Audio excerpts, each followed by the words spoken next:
¿Qué pasaría si te dijera que los años perdidos de Jesús, esos silenciosos y misteriosos años entre su infancia y el inicio de su ministerio, en realidad nunca se perdieron? Y si la verdad hubiera sido cuidadosamente resguardada en las tierras altas de África, protegida en manuscritos antiguos escritos en una lengua más antigua que el latín y ocultada no por el paso del tiempo, sino por los límites de la tradición occidental?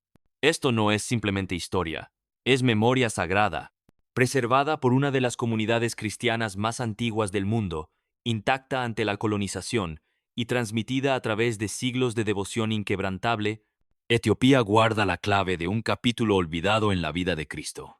Antes de que el mundo lo conociera como el Mesías, antes del bautismo en el Jordán y del Sermón del Monte, hubo un niño, divino, poderoso y sabio, más allá de la comprensión humana, y su historia sigue viva en Etiopía. Los evangelios canónicos del Nuevo Testamento presentan una pausa abrupta en la biografía de Jesús entre los 12 y los 30 años. La última imagen que tenemos de él como joven está en Lucas 2, 41-52, cuando asombra a los maestros en el templo de Jerusalén con su sabiduría durante la Pascua. Pero después de este episodio, se abre un vacío de casi 2 décadas, conocido como los años silenciosos o años ocultos de Jesús. No hay relatos bíblicos de su adolescencia, su juventud temprana, ni del camino que lo llevó a su ministerio público. Este misterio ha generado siglos de especulación y escritos apócrifos que intentan llenar esos vacíos. Y aunque las escrituras canónicas guardan silencio, varios textos históricos y apócrifos, muchos excluidos de la doctrina cristiana tradicional, ofrecen pistas sobre esta etapa enigmática. Entre ellos, uno de los más fascinantes es la Biblia etíope, considerada por muchos estudiosos como el canon bíblico completo más antiguo que existe. Esta versión, venerada hasta el día de hoy por la Iglesia Ortodoxa Etíope Tewahedo, no solo incluye los libros que conocemos, sino también narraciones, detalles espirituales y relatos milagrosos sobre Jesús en esos años no documentados. A diferencia de otras tradiciones cristianas que recibieron el Evangelio a través de la colonización, la conexión de Etiopía con el cristianismo es anterior a la mayoría de las instituciones religiosas de Occidente, lo que le otorga una perspectiva única y posiblemente más antigua. Etiopía ocupa un lugar especial en la historia religiosa, no solo por sus tradiciones espirituales, sino por su excepcional estatus como una nación africana que resistió la colonización.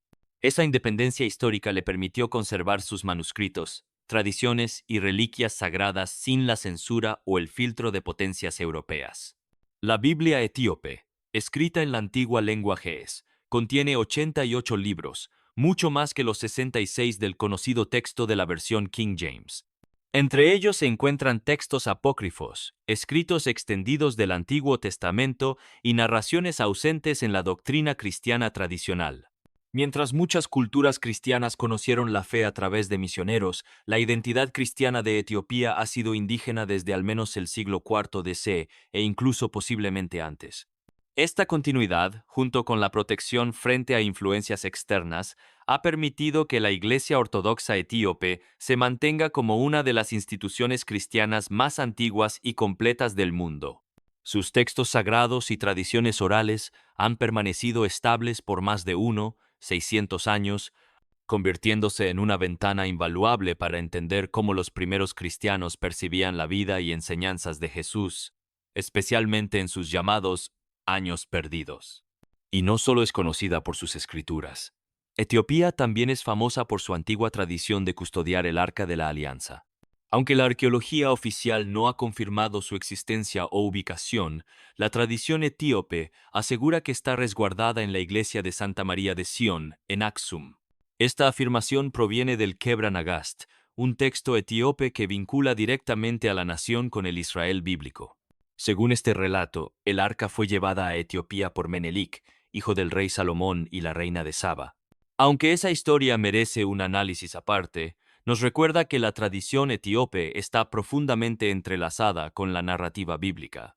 Y es precisamente esa conexión la que da peso a su canon ampliado y a los relatos que conserva sobre Jesús.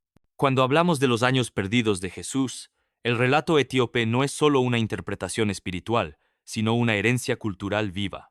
La idea de que la juventud de Cristo quedó registrada en su canon bíblico no es una simple especulación, sino el reflejo de una tradición ininterrumpida, preservada durante siglos en monasterios y transmitida por relatos orales.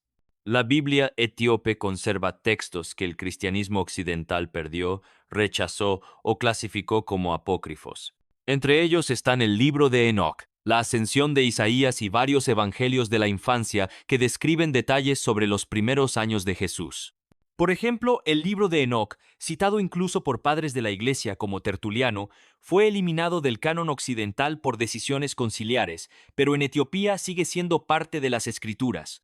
Su contenido no solo aporta contexto a la escatología cristiana, sino que también ilumina la naturaleza sobrenatural de la genealogía y misión de Jesús desde antes de su nacimiento.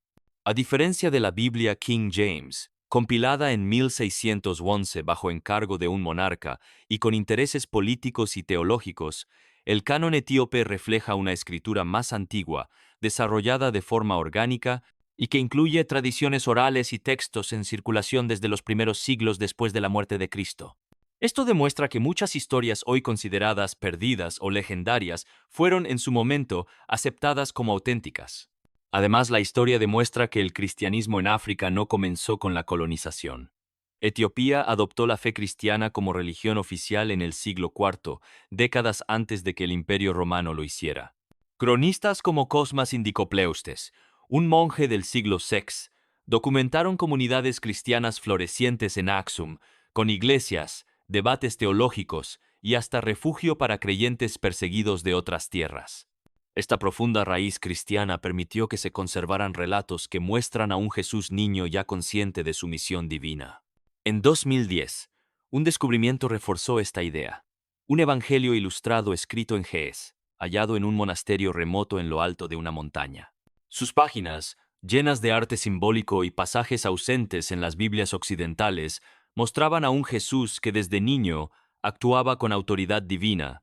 Entre las historias más sorprendentes están las de los evangelios de la infancia. Una muy conocida relata cómo Jesús formó pájaros de barro y les dio vida, una muestra de poder creador que anticipa su ministerio público. Otra cuenta que curó a trabajadores heridos junto a José el carpintero, o que resucitó a un niño, mostrando compasión y dominio sobre la vida y la muerte. Incluso existen pasajes que lo muestran enfrentando emociones humanas, como la ira, y aprendiendo a canalizarlas con misericordia. Para la tradición etíope, estos relatos no son simples leyendas. Son testimonios de que la naturaleza divina de Cristo se manifestó desde su niñez y que su ministerio no comenzó de improviso a los 30 años, sino que fue el desenlace de una vida entera marcada por el poder y la sabiduría de Dios. El contraste con el enfoque occidental es notable. Mientras que la tradición europea concentra su atención en la etapa pública de Jesús, milagros, parábolas, pasión, muerte y resurrección, la visión etíope abraza toda su existencia como sagrada, revelando una imagen más completa y humana del Hijo de Dios. En última instancia, los años perdidos de Jesús siguen siendo un misterio.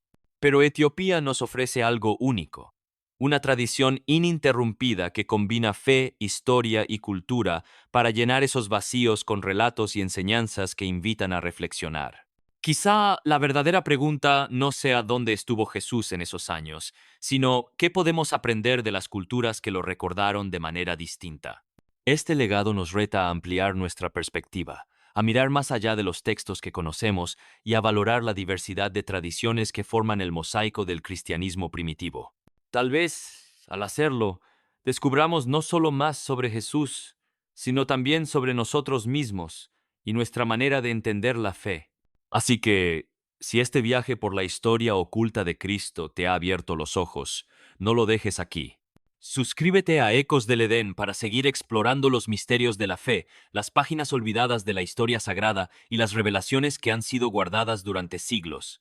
Dale me gusta y comparte este mensaje para que más personas conozcan que la historia de Jesús es mucho más amplia y rica de lo que alguna vez imaginamos. Porque, al final, la verdad no siempre se encuentra en lo que se nos dijo, sino también en lo que nunca nos contaron.